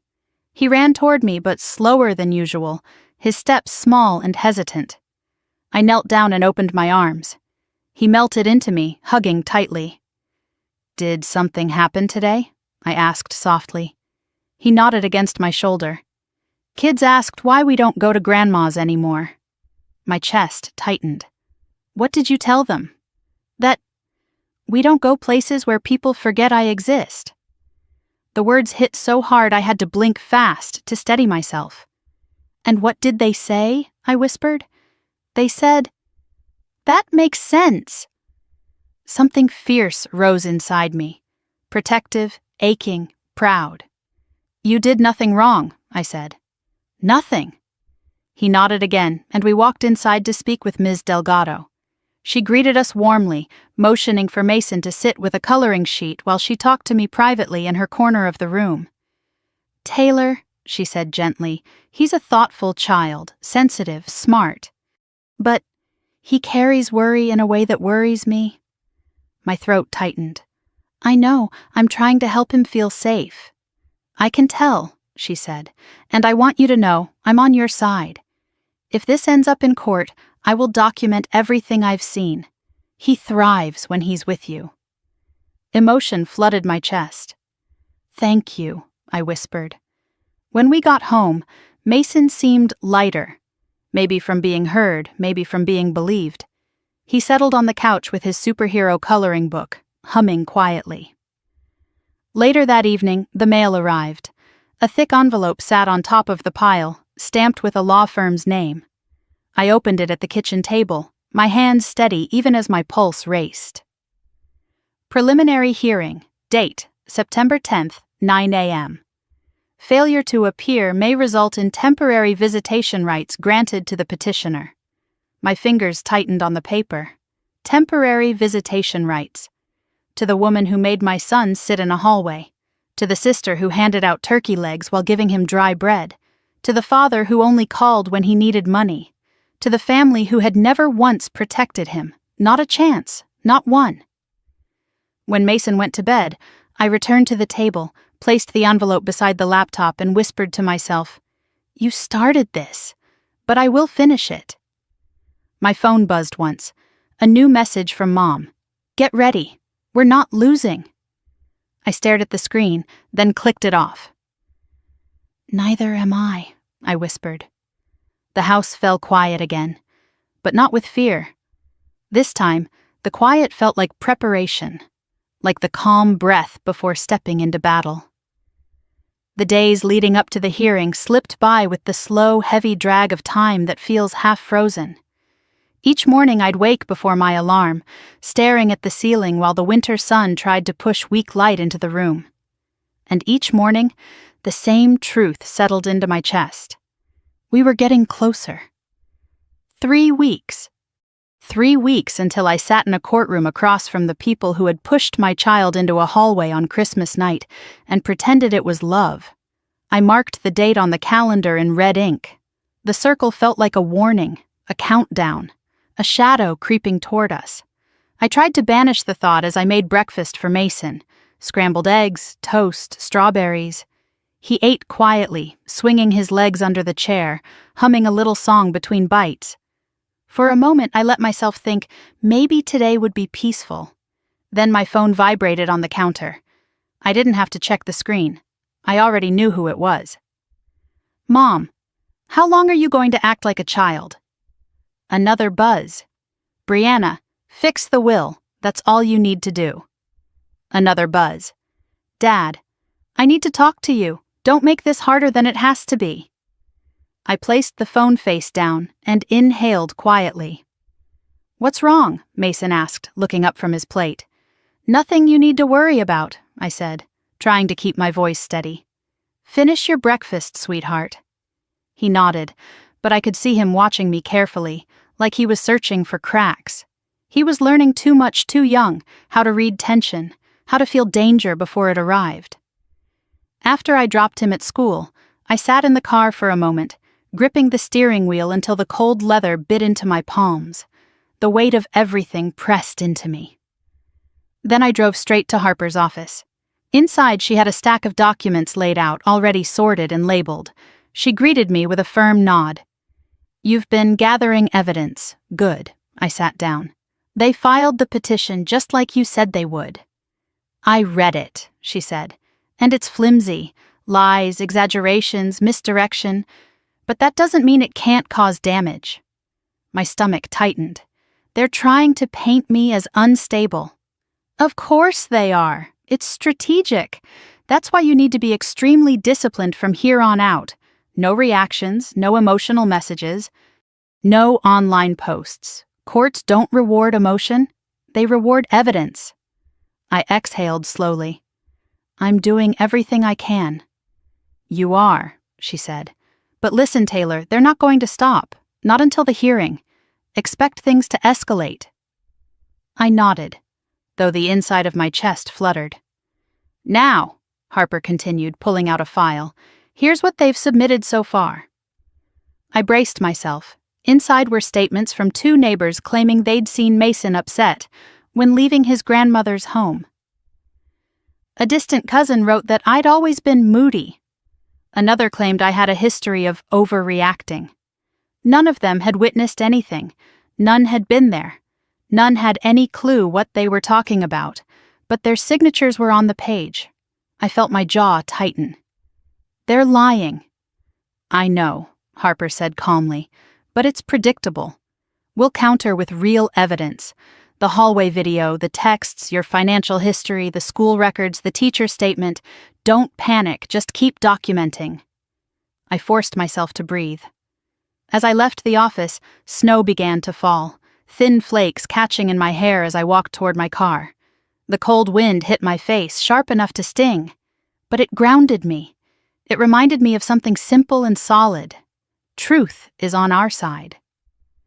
On the drive home, I replayed the lies in the petition over and over again until anger became something steady instead of overwhelming.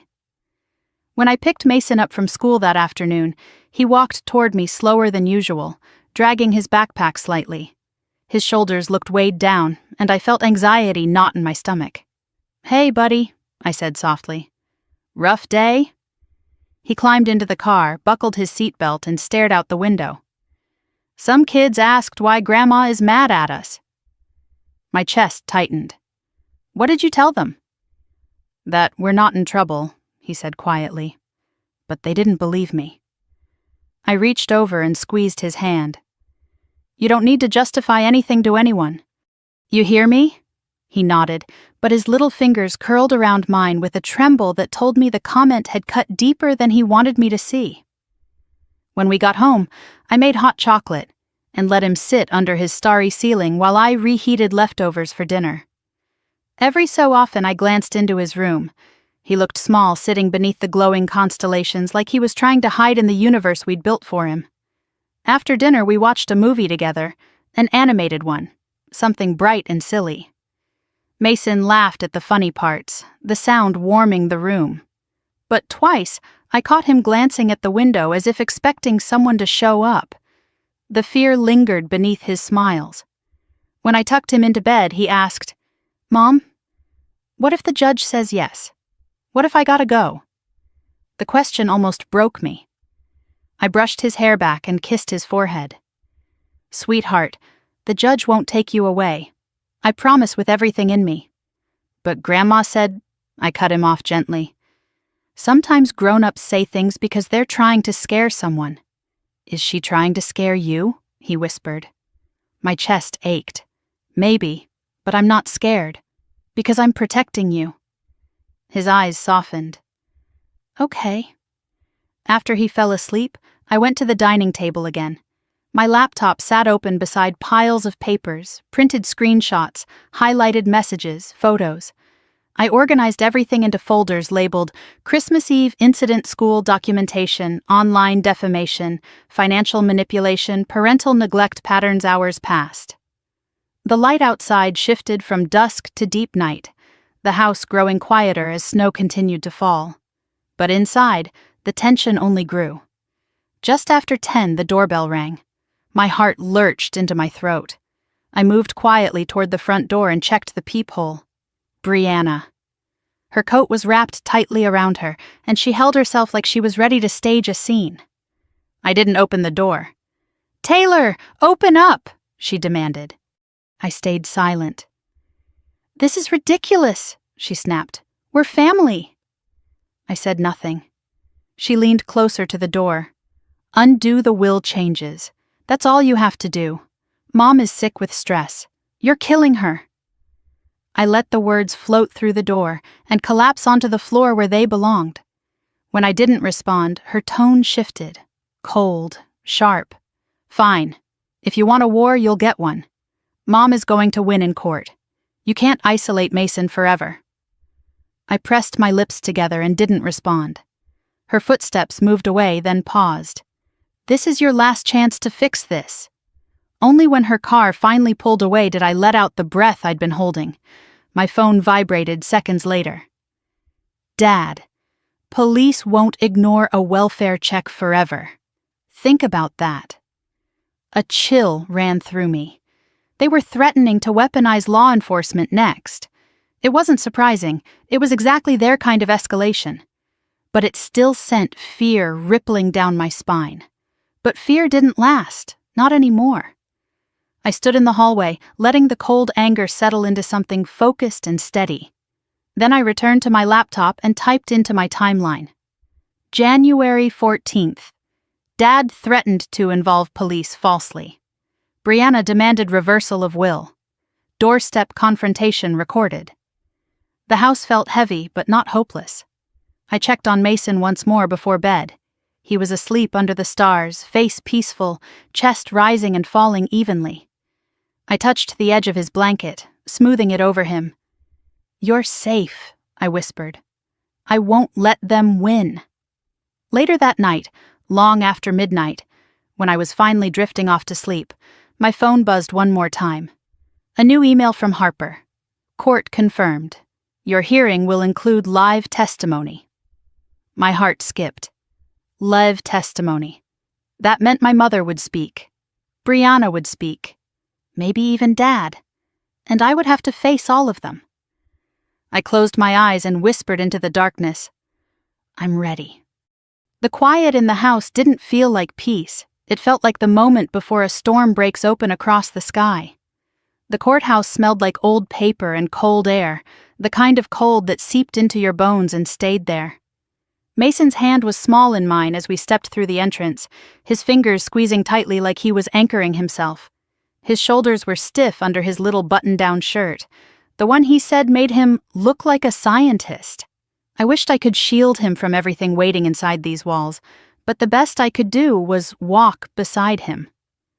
Attorney Harper met us just inside the security checkpoint. Her gray coat was buttoned neatly, her hair pulled back, her expression steady in a way that grounded me instantly. "You both made it," she said, offering Mason a small smile. "You ready to be brave today?"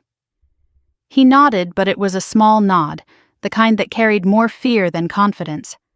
I crouched beside him. "You don't have to talk if you don't want to. You can sit with me the whole time." He swallowed. "Do I have to see Grandma?" "You'll see her, but you won't have to talk to her," I said gently.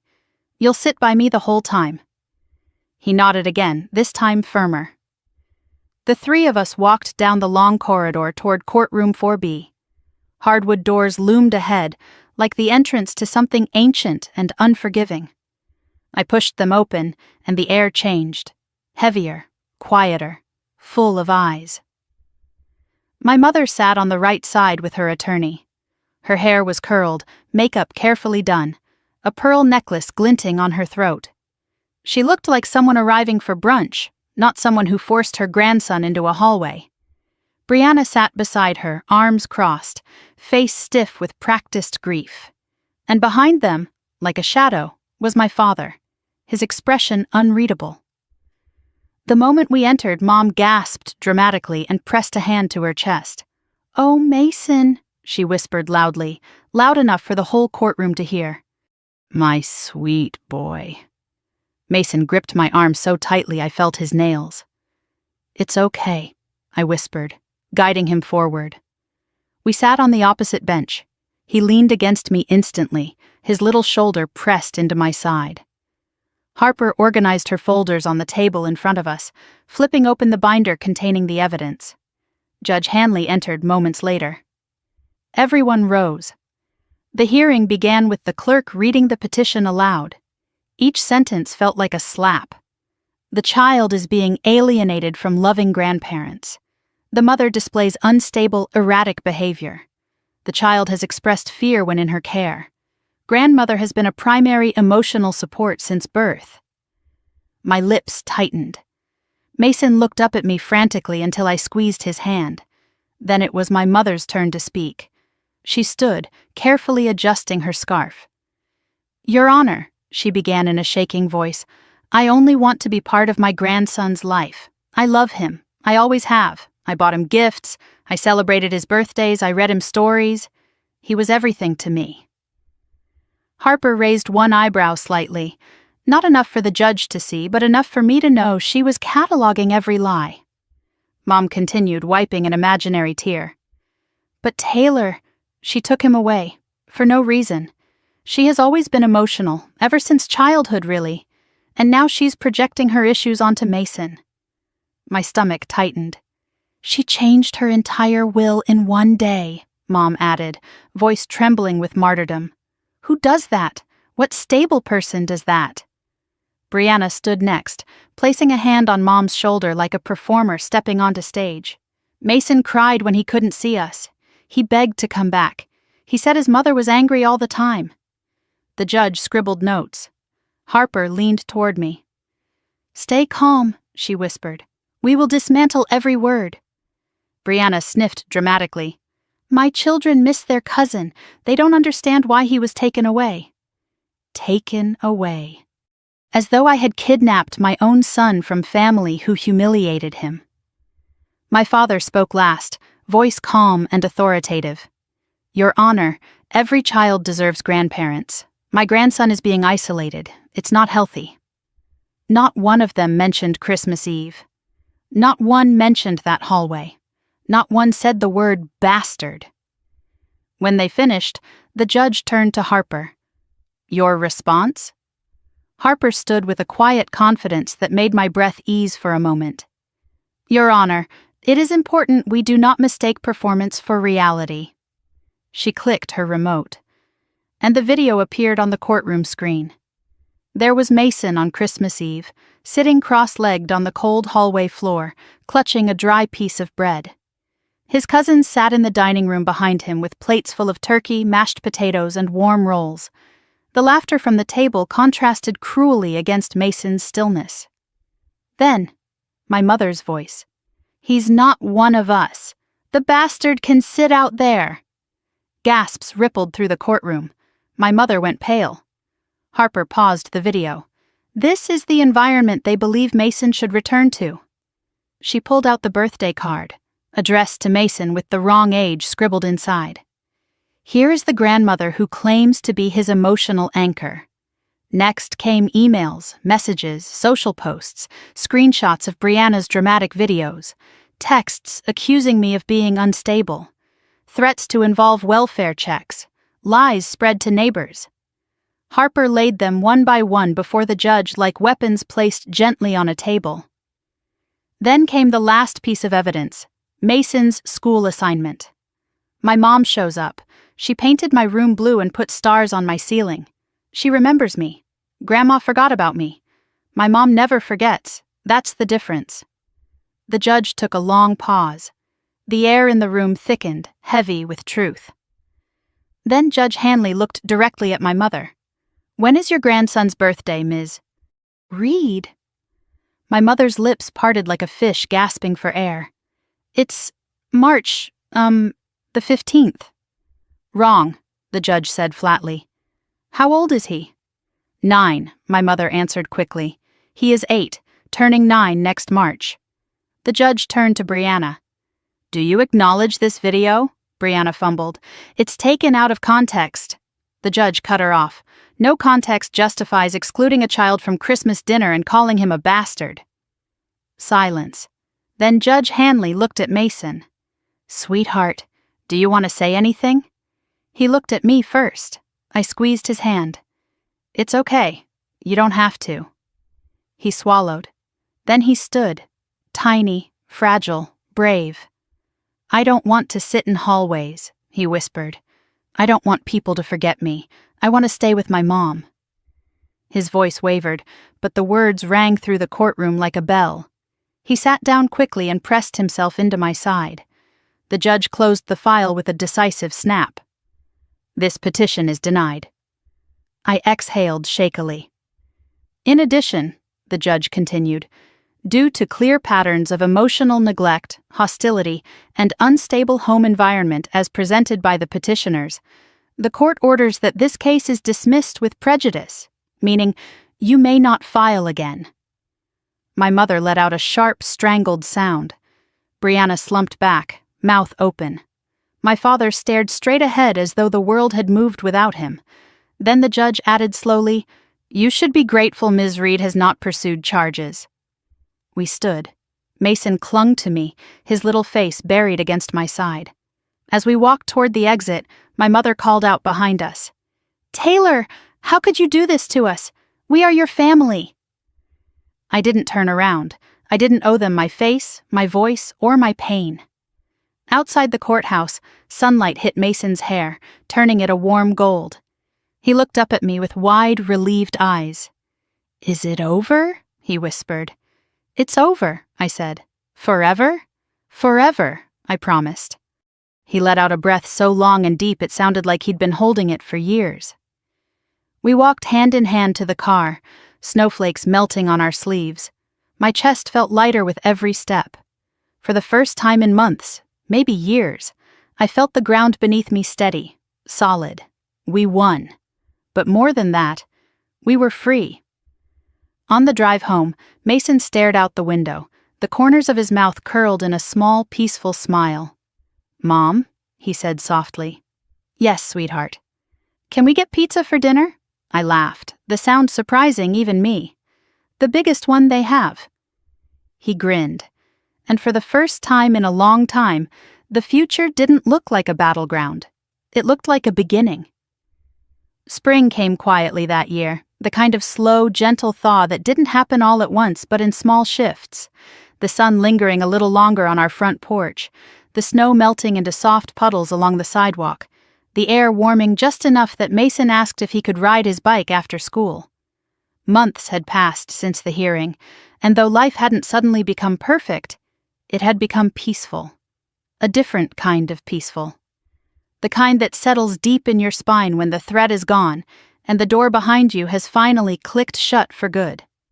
The morning of the first day of spring break, I found Mason sitting at the kitchen table, sunlight streaking across his hair. He was sketching planets again, his favorite subject. His fingers smudged with charcoal as he shaded the rings around Saturn. "What are you drawing today?" I asked, pouring myself coffee. "A new one," he said with a little grin. "A galaxy with 2 stars." "2?" I asked, leaning over his shoulder. He nodded. "Because you're a star, too." The words were simple, but something inside me softened in a way I didn't know it still could. I kissed the top of his head and sat down across from him, just watching him for a moment. His shoulders were relaxed. His eyes were bright. His heartbeat no longer lived in fear's shadow. "Do you want to go to the art store later?" I asked. "Maybe get canvases, paints?" He looked up at me, eyes lighting like someone had turned a switch on inside him. "Really?" "Really." He grinned, wide and full and true, and I swear I felt the last piece of winter melt from inside me. We spent the morning painting in the living room. He dipped his brush into blues and purples, dragging colors across the canvas in wide arcs. I painted beside him, not a galaxy, not stars, just something abstract and soft, something that felt like letting go. By the afternoon he had splatters on his shirt, paint on his cheeks, and happiness all over his face. When the doorbell rang unexpectedly, his shoulders tensed. I saw it. The instinctive flinch, the memory of fear. I put my brush down and squeezed his hand before going to the door. It wasn't my mother. It wasn't Brianna. It wasn't my father. Aunt Carol stood on the porch, holding a little potted plant with pink blossoms and a shy smile. "I thought you two might like something new for the window," she said. Relief washed over me. "Come in." She stepped inside, looking around the living room, the canvases, the paint, the soft messiness of a home that felt lived in rather than monitored.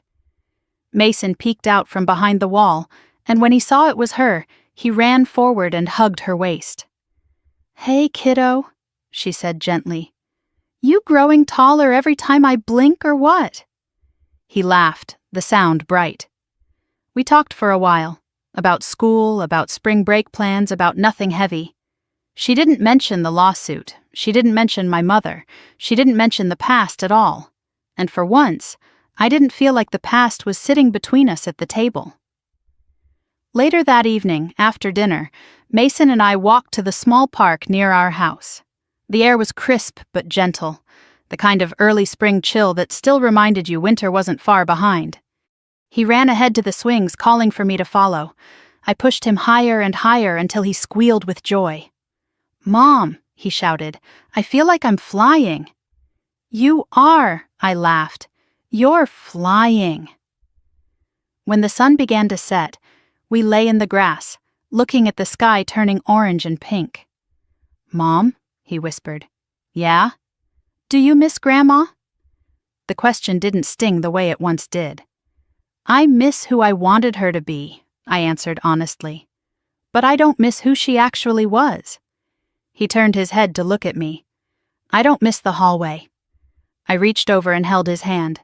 "You'll never sit in a hallway again, sweetheart. Not ever." He squeezed my fingers. "I know."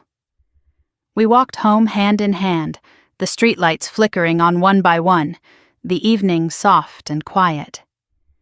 2 weeks later, on a warm April morning, I received a call from Carol. Her voice was gentle, hesitant. "Taylor, I thought you should know. Your mother passed away this morning." I closed my eyes, not in shock, not in grief, in acceptance. "Thank you for telling me." "I'm sorry," she said softly. "Are you all right?" I'm okay, I said. Really. After I hung up, I stood at the window, watching Mason in the yard. He was kneeling in the grass, carefully arranging chalk stars on the pavement, humming to himself. I stepped outside. Mason? He looked up, squinting in the sunlight. Yeah, Mom? I have something to tell you, I said quietly. Grandma passed away today. He sat back on his heels. Oh. Are you okay? I asked. He thought for a moment. His brow furrowed, then relaxed. Yeah, he said. I don't feel sad. Is that bad? It's honest, I told him. And honesty is never bad. He nodded and returned to drawing his stars. He didn't ask when the funeral was. He didn't ask if we were going. He didn't ask anything else. And neither did I. We didn't attend. Not out of anger, not out of spite, out of clarity. Some doors don't need closing when they've been shut for years. Life grew lighter after that. Mason discovered a love for robotics, then drawing comics, then building small kits at the kitchen table. I took on more projects at work. Our weekends became filled with hikes, movie nights, messy art projects, and quiet mornings eating pancakes shaped like stars. And every night Mason fell asleep beneath the galaxy ceiling we painted together, the first promise I ever kept to him fully, fiercely, and without apology. One night, years later, he came into my room holding a paper. Mom, he said, I finished my school essay. Can you read it? I unfolded it carefully. Family isn't just people you're born to. It's who shows up. My mom shows up. She showed up when others didn't. She chose me. And I'm not a hallway kid anymore. I'm someone who belongs at the table. My family is small, but it's real. And that's enough for me. My eyes burned, and I pulled him into my arms. That's beautiful, I whispered into his hair. And it was.